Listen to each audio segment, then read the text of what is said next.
They say money talks, but on one crowded morning in downtown Brookhaven, money laughed.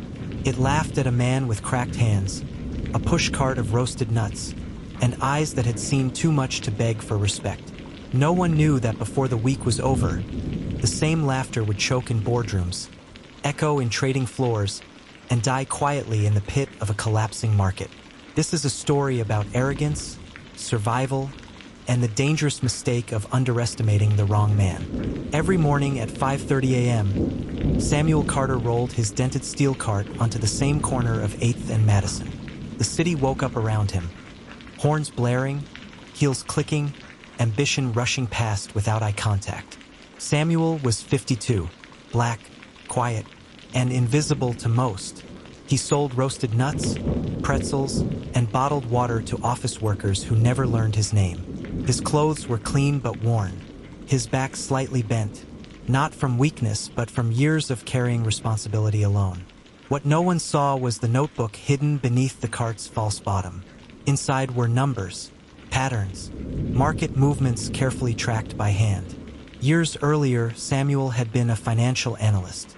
Brilliant, precise, trusted, until the recession wiped out his firm and a medical emergency wiped out his savings. Opportunity vanished. Pride followed. Still, the mind never dulled. Every lunch rush, Samuel listened. Executives bragged. Traders complained.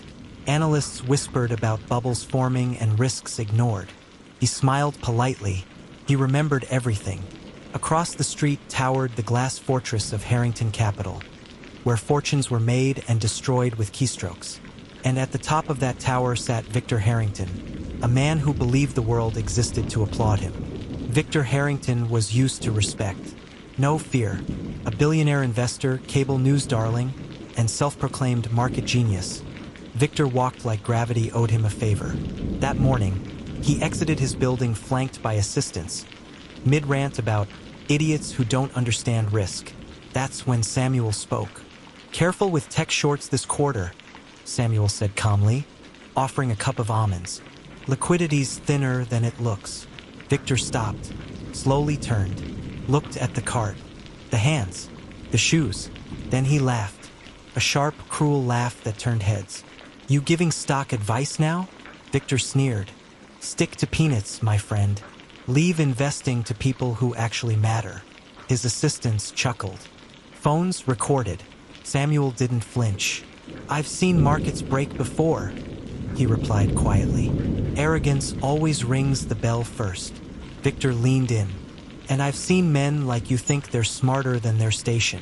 He tossed $1 onto the cart like a tip for silence. The laughter followed him into the building. Samuel picked up the dollar, stared at it for a moment, then folded it neatly into his notebook. 2 weeks later, the market buzzed with nervous energy. Tech stocks soared unnaturally. Valuations ignored fundamentals. Insiders quietly exited positions while public confidence hit record highs.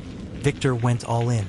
Live on television, he mocked doom and gloom nobodies, predicting a correction.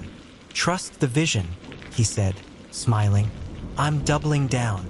Across the street, Samuel noticed something else. Repo rates tightening, overleveraged funds, unreported margin exposure. He warned a few people quietly, an old colleague, a former professor, even a junior reporter who bought water from his cart every morning. No one connected the dots, but Samuel did. The notebook filled fast, and then a crack. One fund collapsed overseas, then another. Algorithms began selling. Panic crept in like smoke under a door. Victor dismissed it until his phone wouldn't stop ringing. It happened on a Tuesday. By 10:17 a.m., screens bled red. Trading halted, resumed, halted again. Billions evaporated. Inside Harrington Capital, chaos replaced confidence. Risk models failed. Calls went unanswered. Positions Victor personally approved turned toxic within minutes. By noon, Victor had lost everything that made his name powerful. Outside, Samuel stood calmly at his cart as sirens wailed and executives staggered onto sidewalks.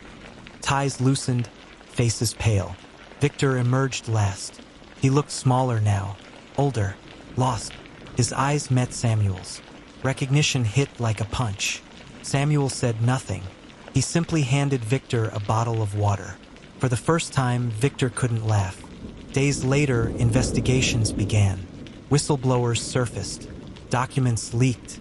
One analyst testified anonymously, explaining how warnings were ignored, except by one man no one listened to.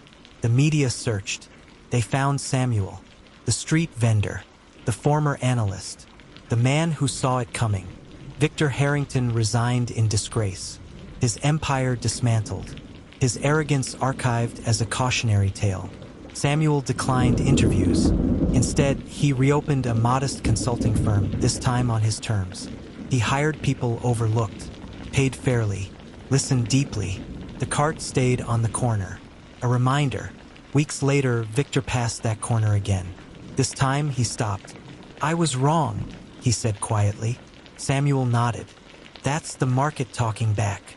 Victor looked at the cart. "Why didn't you say more?" Samuel met his eyes. "I did. You just didn't think someone like me was worth hearing." Silence stretched between them. Samuel handed him a bag of almonds. "No charge," he said. "Everyone deserves a second chance. Just don't waste it laughing." Victor walked away humbled, and the city moved on. This isn't just a story about money. It's about respect, about listening, about how power blinds those who think they own the future. Never mistake silence for ignorance. Never confuse position with wisdom. And never laugh at someone who's already survived what you fear most. Because sometimes, the man behind the cart sees the crash coming long before the man at the top ever does. Justice doesn't shout. It waits. And that's how a quiet street vendor outsmarted a billionaire and shook the market to its core. Samuel Carter proved that intelligence, patience, and courage can topple even the mightiest of egos. If you thought this story was shocking, wait until you see what's coming next. Hit that subscribe button and turn on notifications, because we bring you the most chilling, true-to-life stories of power, betrayal, and justice. Stories that will make you question everything. Don't miss a single moment. Subscribe now and stay on the edge of your seat.